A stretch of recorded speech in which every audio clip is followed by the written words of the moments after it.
Seguimos conversando con la doctora Liliana Fernández, hematóloga de profesión con práctica médica abierta en el Hospital Metropolitano de Santiago, también con sus servicios en el Hospital Regional Universitario José María Cabral Ibáez de la ciudad de Santiago. Doctora, aunque prometimos hablar del abordaje del paciente anémico, como abordamos lo de la sangre, me gustaría conocer cuál es el tiempo límite de almacenamiento de una sangre, cuándo vence la sangre y si los paquetes globulares es lo mismo, si el plasma es lo mismo. Bueno, esa es una pregunta muy interesante. El vencimiento de la sangre depende mucho también del tipo de anticoagulante que se utilice, pero generalmente la sangre total, el paquete globular, debe descartarse a los 21 días. La sangre que se utiliza debe ser una sangre fresca, oxigenada. Esa sangre fresca de banco que debe tener no más de 8 horas de sangrado el donante.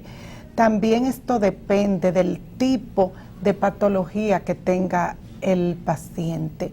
Si es un paciente que tiene, por ejemplo, una anemia de células falciformes, que está en crisis vasoclusiva, hemolítica, con un nivel de hemoglobina muy bajo, llámese 4 gramos, 5 gramos, lo ideal es transfundirle a él una sangre fresca, su paquete globular fresco.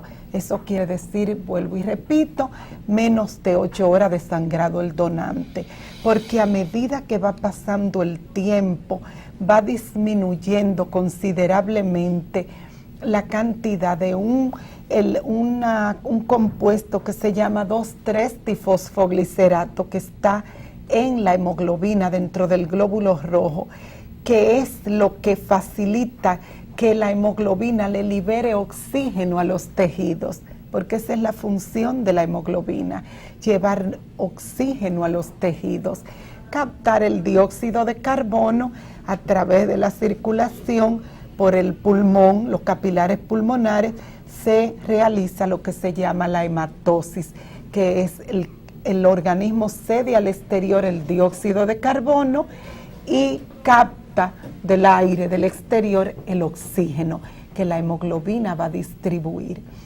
Estos elementos como la concentración de 2,3-difosfoglicerato, la concentración de iones como el potasio va saliendo a mayor tiempo de almacenamiento de la célula y su concentración aumenta a mayor tiempo que tenga la sangre almacenada. Es decir, que esta sangre, por ejemplo, no es adecuada para un paciente que tenga una insuficiencia renal importante, que generalmente tienden a tener el potasio elevado.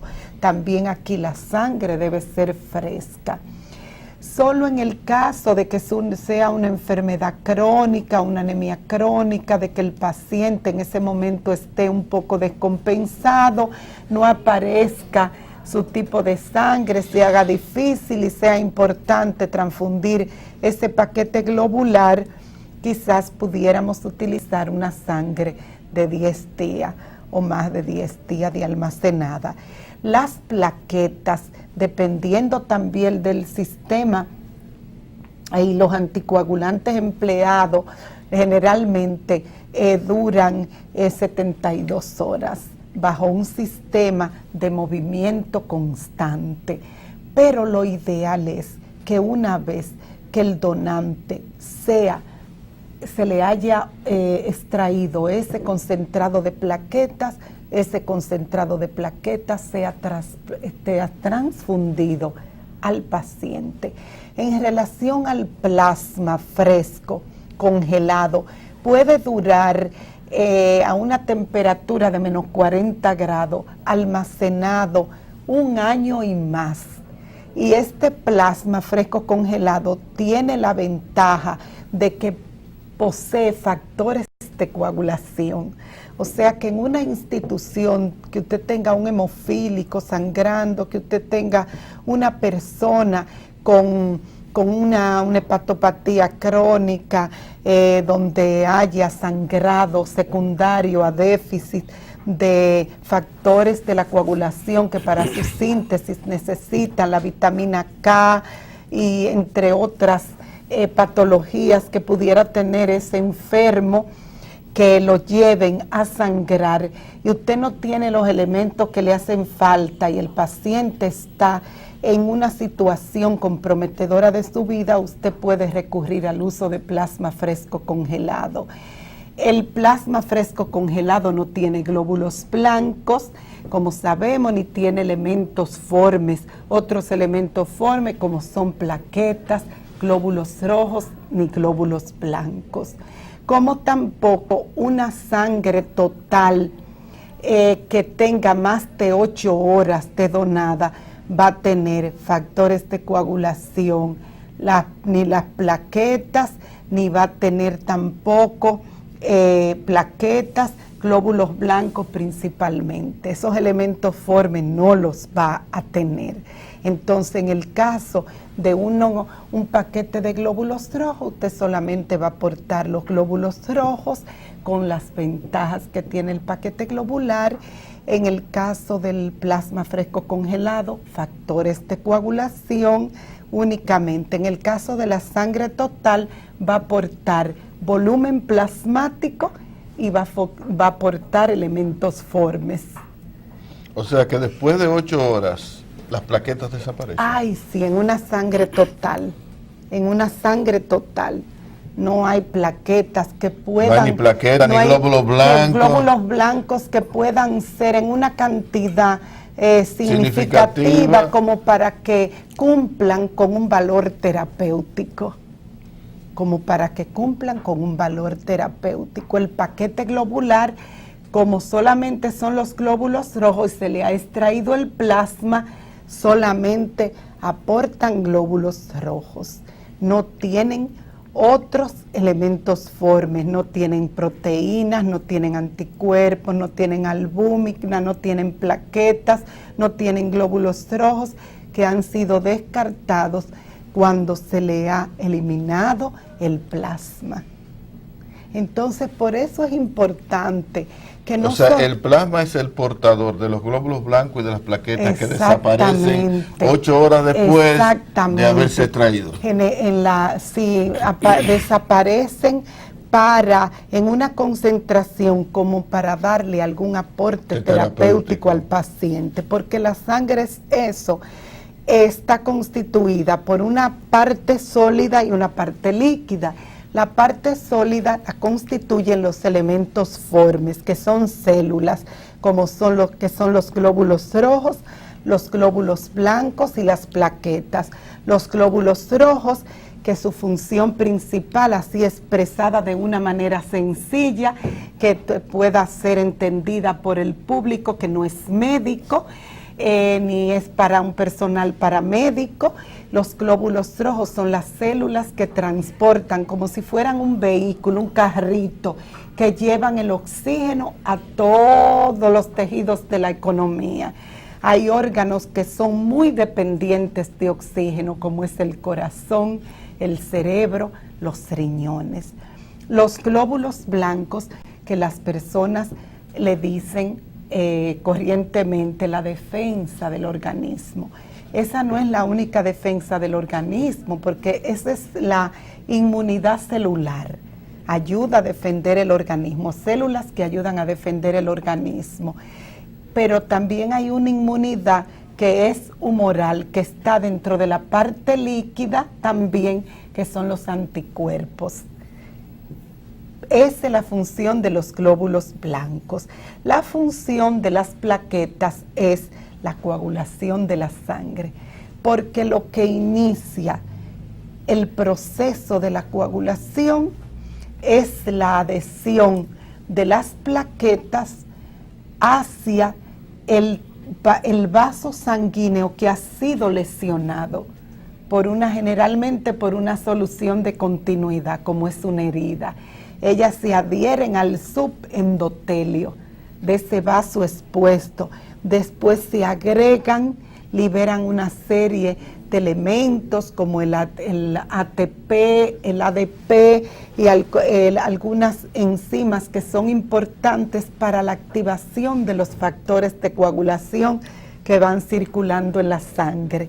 Entonces, esos factores de coagulación, esa cascada de la coagulación se activa. Es un proceso complejo que no viene al caso que nos entremos en ese proceso.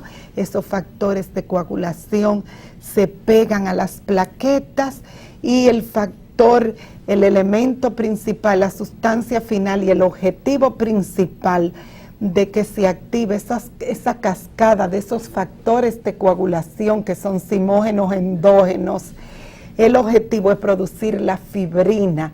Esa fibrina se adhiere a ese coágulo y lo consolida, lo hace un coágulo más consistente, más fuerte, que pueda cumplir con su misión. Es un tapón que evita que la sangre siga saliendo fuera del vaso sanguíneo. Pero también hay un sistema que después de que el organismo ha cumplido con esa misión y el vaso sanguíneo comienza a endotelizarse, o sea, a cicatrizarse, y ya eso está hecho, ya ese coágulo que está ahí está de más, solo puede servir para causar problemas. Entonces hay un sistema fisiológico y natural del organismo que se llama el sistema fibrinolítico, que comienza a lisar la fibrina hasta que ese coágulo desaparezca. ¿Cómo puede uno pensar que ante tanta perfección no haya un ser superior con una inteligencia superior que pueda hacer todas estas cosas tan perfectas? Doctora, criterios para un donante de sangre. ¿Cualquiera puede donar sangre? ¿Las edades en las que se puede? Sí, bueno, déjeme decirle, licenciado, que hay unas guías internacionales. En nuestro caso utilizamos mucho las guías de la Organización Panamericana de la Salud y de la Asociación de Bancos de Sangre a nivel mundial, sobre todo la Asociación de Bancos de Sangre Americana y Europea. Y sobre todo el Ministerio también tiene un departamento, tiene una instancia que traza las pautas para que todos esos criterios puedan ser considerados y puedan ser tenidos en cuenta. Lo mismo que se encarga de la supervisión de la calidad de los bancos de sangre, entre comillas, que puedan ser creados como la mayoría de las veces, y con esto no pretendo dañar a nadie, sino emitir esta opinión con un espíritu crítico, constructivo, una opinión orientadora. La mayoría, no todos, de esos bancos de sangre no reúnen las condiciones para funcionar como tal, y lejos de resolverle un problema inmediato al paciente, se lo pueden resolver de manera inmediata, pero a largo plazo pueden crear consecuencias o tener consecuencias que den al traste con la vida misma del paciente, con su calidad de vida, con la economía familiar, con la estabilidad familiar, en fin. Las consecuencias son numerosas y pueden ser desastrosas. Entonces, primero, cuando el donante llega, que debe ser un donante que la familia lo escoja preferiblemente. Eso le va a crear al paciente y a los familiares que están al cuidado de su paciente, le va a crear cierta tranquilidad. Porque no deja de ser una transfusión de sangre, una medida terapéutica que crea incertidumbre y miedo, no solo al paciente, sino también a los familiares. este donante preferiblemente debe ser escogido por la familia, que preferiblemente no sea hermano, no sea papá, mamá, porque hay una serie de complicaciones que hay a un poco a largo plazo, como 6 meses o más de sensibilización y la posibilidad en un futuro de poder crear una enfermedad de injerto versus huésped. Entonces tú has traído un tema interesante. No debe tener lazos de consanguinidad. No cerca, sino a partir de una, podríamos decir, una segunda, tercera generación. Sobre eso podríamos después en un programa hablar un poquito más. Interesante, porque lo que solemos escuchar es que búscate un hermano, búscate papá, búscate la mamá. No debe ser. No debe de ser, no debe de ser. Por si hay que hacer trasplantes. Se sensibilizan estos linfocitos que pueden tener alelos. Es algo muy complejo que la explicación habría que adaptarla para que la población la entendiera. Pero vamos a dejar que se pueden sensibilizar esos linfocitos, esos antígenos de histocompatibilidad. Aunque la transfusión sea paquete globular. No, eso no tiene que ver. Eso tiene que ver fundamentalmente con los leucocitos, específicamente los linfocitos que tienen el antígeno de histocompatibilidad, porque el trasplante de tejidos, de otros tejidos, como la médula, el hígado, los riñones, no tienen que ver con el tipo de sangre. Inclusive no tienen que tener el mismo tipo de sangre.